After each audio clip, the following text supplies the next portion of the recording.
la réparation du point de vue de l'homme de Dieu qu'il est, mais aussi la réparation si possible, si jamais il y aurait une partie victime. Ok? Voilà ce que préconisent les règles. Mais tout cela se fait à la lumière de la parole de Dieu, sans complaisance, sans favoritisme. Ok? Que ce ne soit pas un groupe de loups, comme on dit, le loup ne se mange pas entre eux. Parce que nous avons tous des ministères à préserver, nous avons des réputations à préserver. Je peux vous dire que chacun des membres de REC, pas seulement les membres fondateurs, tous ceux qui ont adhéré au sein de REC, chacun d'entre eux tient beaucoup à son image et à sa réputation. Voyez-vous, je me suis même rendu compte que lorsqu'il était question de faire adhérer les gens, en parler aux autres et les inviter à adhérer, l'un des éléments sur lesquels il venait, c'est que je tiens beaucoup à mon honneur, je tiens beaucoup à ma réputation. Voyez-vous? Donc, on ne peut pas faire les choses de manière complaisante juste pour sauver un frère ou un ami, parce qu'on ne doit pas non plus jeter l'enfant et l'eau sale du bassin. Il faudrait nettoyer l'enfant, le sortir de l'eau et jeter l'eau du bassin, comme le dit ce proverbe africain. Donc, il faudrait que les choses se fassent d'abord à la lumière des saintes écritures, que ce ne soit pas un club d'amis. Que ce ne soit pas un club d'amis. Vous avez anticipé ma deuxième question. Voilà. Je crois que c'est les Saint-Esprit qui vous. Vraiment, c'est vraiment. Je sens déjà que le prophète, là, c'est en train de sortir. Le prophète, c'est sortir. Ils sortent maintenant. Que faire pour éviter? Parce que les gens disent que on ne va pas se cacher. J'ai fait mes enquêtes. Donc, dans cette Timothée, d'autres fois, tu fais beaucoup d'enquêtes. J'ai fait beaucoup d'enquêtes. Une des choses qui a affaibli l'autre mouvement des réveils, pour ne pas les citer, c'est que c'est devenu un club d'amis. Que faire pour éviter cela? Parce que vous n'allez pas dire que vous n'avez pas des liens forts. Quand vous voyez avec l'apôtre Timothée, on voit les prophètes Jonas toujours ensemble, on les voit ensemble à tout moment. Que faire pour que ça ne devienne pas un club d'amis? Qu'est-ce que vous avez fait? Non, il faut que ça ne devienne pas un club d'amis, mais que ce soit un club de frères. Ah. Le dénominateur, c'est Christ. Okay. Le dénominateur commun, c'est la parole de Dieu. On peut ne pas être amis, mais que l'on soit frère dans le Seigneur. Parce que je vois qu'on n'a pas cherché à faire adhérer un menuisier, on n'a pas cherché un mécanicien ou encore un médecin. C'est une plateforme fondée, créée par des pasteurs, des prophètes, des docteurs, apôtres, ainsi de suite. C'est la complaisance qui fait que les frères deviennent que des amis. Voyez-vous? Comme je vous ai dit tantôt, chacun tient à son image. Vous savez, la réputation est l'une des choses que l'on récupère difficilement dans le ministère. Très difficilement. Dieu peut vous pardonner, mais les hommes pardonnent difficilement. Alors, nous nous exhortons. Nous nous exhortons.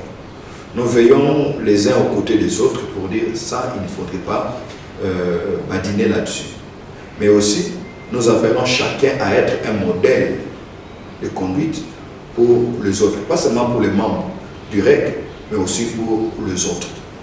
Alors, partant de là, nous allons nous réussirons à mettre en place une plateforme qui pourrait aussi apporter une petite pierre de contribution dans l'érection d'une église forte, une église crédible et recommandable.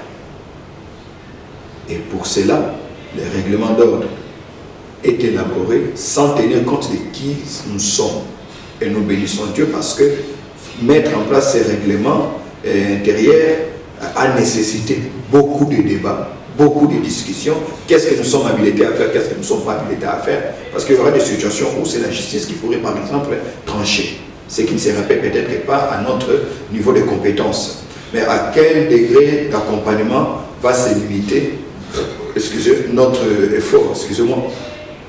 Il y a des situations qui nécessiteraient peut-être pas l'implication des règles en termes de sanctions ou conseils ou consorts. On peut juste se limiter au niveau des conseils si la chose n'a pas eu à enfreindre ou à entacher à l'image ou à choquer l'opinion publique. Troisième question. Pourquoi les règles est silencieux face au scandale à l'Église, face à des choses qui créent l'incompréhension au milieu du peuple? J'ai ici l'exemple des phénomènes qu'on voit dans l'Église, tantôt sur les combats spirituels, sur des miracles ou sur les conflits en parcelle. Pourquoi l'EREC est-il silencieux? C'est un silence complice ou bien l'EREC a décidé de ne plus parler? Non, non, l'EREC n'a pas décidé de ne plus parler, l'EREC non plus n'est pas silencieux, simplement parce qu'en tant qu'association, nous avons un double champ d'action. Le premier champ d'action est très limité. Ça se limite aux pasteurs et aux églises membres de notre association. C'est le pouvoir que l'État nous reconnaît en tant qu'aspect. Nous ne pouvons pas venir imposer une quelconque mesure sur la chaîne Parole TV. Dès lors que la chaîne Parole TV ne fait pas partie du REC. Nous sommes très respectueux des lois.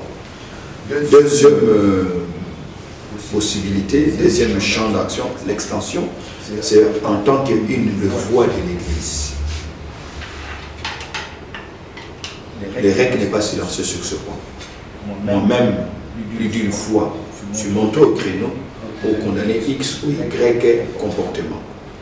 Mais aussi, dans les coulisses, dans certains conflits qui ont existé ici à Kinshasa, je n'avais pas évoqué les noms, mais le REC a été dans le fond pour dissuader les hommes de Dieu qui étaient en conflit, bien qu'ils n'étant pas membres du REC, mais ayant quand même certaines relations avec les amis, pour leur dire que cette manière de faire les choses n'engrandit pas l'Église, ça n'enchante pas, ça ne grandit pas l'Église, donc essayez de trouver une voie à l'amiable, taisez un peu si possible vos guerres, parce qu'une fois de plus nous allons encore faire souffrir cette Église à laquelle nous avons donné, pour laquelle nous avons sacrifié notre jeunesse. Donc nous avons intérêt à nous préserver, à préserver l'image de l'Église, mais aussi à ne pas être les pierres d'achoppement pour les enfants de Dieu.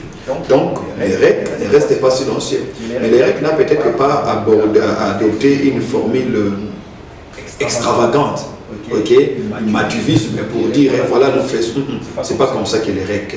Nous ne voulons pas résoudre les problèmes en créant un autre problème ou encore procéder par les mêmes choses que nous reprochons aux autres.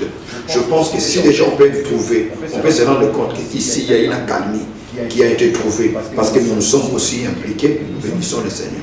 Nous n'avons pas besoin de dire, vous voyez, dans tel conflit, nous avons aussi milité. L'avantage que nous avons au sein du REC, c'est que nous savons prendre la parole avec tout le monde. Vous comprenez, moi qui vous parle personnellement, il n'y a pas un seul pasteur à Kinshasa, pas un seul qui dira qu'il a un conflit avec le docteur Silas. Parce que je peux témoigner. Voilà. Je peux témoigner que vous pouvez parler à tout le monde sans problème. En tout cas, à tout le monde, que ce soit les pères, que ce soit mes frères, que ce soit les jeunes qui viennent après nous, que ce soit les aînés. Je n'ai de problème avec personne et alors avec personne. Cela n'empêche pas que je reste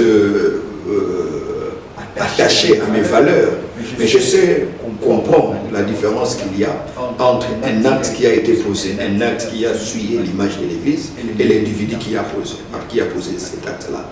Voyez-vous, je ne voudrais pas faire la police de l'Église, mais je voudrais peut-être aussi prendre langue avec quelqu'un pour lui dire, mon vieux, je pense que cette attitude n'agrandit pas l'Église. Voyez-vous? Donc, grâce aux relations que nous avons, de temps en temps, nous écoutons et nous ne sommes pas là que pour condamner, mais d'abord aussi pour prier. Prier parce qu'il y a certaines choses qui arrivent au sein de l'Église qui relèvent d'un complot satanique. Et ce n'est pas dans les réseaux sociaux qu'on va tout changer. J'ai toujours dit une chose et je vais la répéter sur ce plateau, c'est qu'on ne bâtit pas les ministères en marchant sur les cadavres des autres. Ce n'est pas parce qu'on va dénombrer les cadavres des autres et qu'on se rendra compte qu'on est resté le seul, qu'on dirait ben, tout le monde viendrait chez moi. Je pense que notre rôle, c'est d'abord d'être intercesseur. Intercesseur pour le corps de Christ, intercesseur pour ceux que nous croyons être faibles. Parce que ce qui arrive aux uns peut étonnamment vous arriver aussi. Et aussi, dans tout ce que l'on dit sur les autres, tout n'est pas vrai. Il y a aussi des montages, il y a aussi, comme vous avez parlé, de la présomption. Mais donc, si pour les autres, il peut y avoir une présomption, ça peut aussi arriver chez vous. Alors, il ne faudrait pas être complaisant en disant que, bon, quand ça m'arrive aussi, les autres seraient complaisants. Non, non, non. Ce n'est pas... mais il faudrait juste être prudent. Il faudrait juste être sage. Et comment? C'est en se rassurant qu'on met les pieds là où on doit les mettre, on dit ce qui doit être dit et on est amis avec les personnes qu'il faudrait être amis. On est amis avec les personnes qu'il faut être amis. Je chute la quatrième question et je vais clore le chapitre de ce pasteur. Les règles ne communiquent pas assez, ou, et là j'aimerais bien, vous allez voir pourquoi il dit ça, ou communiquent individuellement. J'en viens. J'observe les pages Facebook des leaders des règles, en tout cas j'ai fait mon travail, je vois les prophètes Jokas. Vous êtes un enquêteur. Vraiment très bon. Je vois les prophètes Jokas. Quand il y a un déraillement sur le ministère prophétique, tout ça, tout tombe, il pousse de la voix. Je vois les prophètes Francine Gawala, ils poussent de la voix. Je vois l'apôtre de Timothée, il pousse de la voix. Je vois aussi pousser de la voix, mais comme si j'ai l'impression que les règles en tant que plateforme ne veulent pas assumer une position ferme face à certaines déviations qu'il y a dans l'Église. Je souhaiterais même que chacun le fasse comme il le fait, au lieu de le faire au nom du REC, sans qu'il y ait au préalable. Donc vous n'êtes pas tout le temps d'accord. Non. Mais bien sûr, en tant qu'homme de Dieu, on ne peut pas être tout le temps d'accord. Au sein des REC, nous avons des prophètes, nous avons des pasteurs, nous avons des docteurs. Et vous savez toujours que ces ministères-là ne fonctionnent pas de la même manière. Ah oui. Vous comprenez, un prophète peut dire que Dieu m'a mis à terre et de jeter de l'eau sur les gens. Okay? Et puis à côté, non, pour moi, je ne vois pas les liens. Qu'est-ce qu'il y a entre l'esprit, ainsi de suite. Voyez-vous? Donc, nous laissons cette... Les règles n'est pas une prison pour les ministres de Dieu. Et puis, les règles n'est pas là pour museler. Parce que ces hommes ont été hommes de Dieu avant les règles. Ils le sont pendant qu'ils sont dans les règles. Et même quand on désisterait, on sera toujours homme de Dieu. Chacun a ses canaux de communication. Mais lorsque les règles doivent communiquer, c'est quelque chose que vous appellerez déviation. Il faudrait que cette déviation soit prouvée lors d'une rencontre.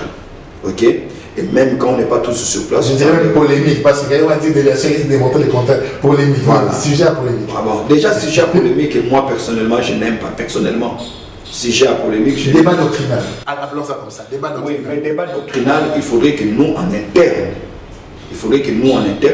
qu'on se mette d'accord pour dire voilà notre position.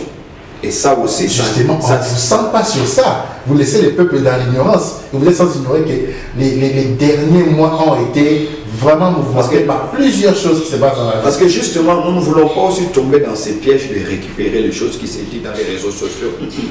Nous sommes assez responsables. Aujourd'hui, où est-ce que nous en sommes?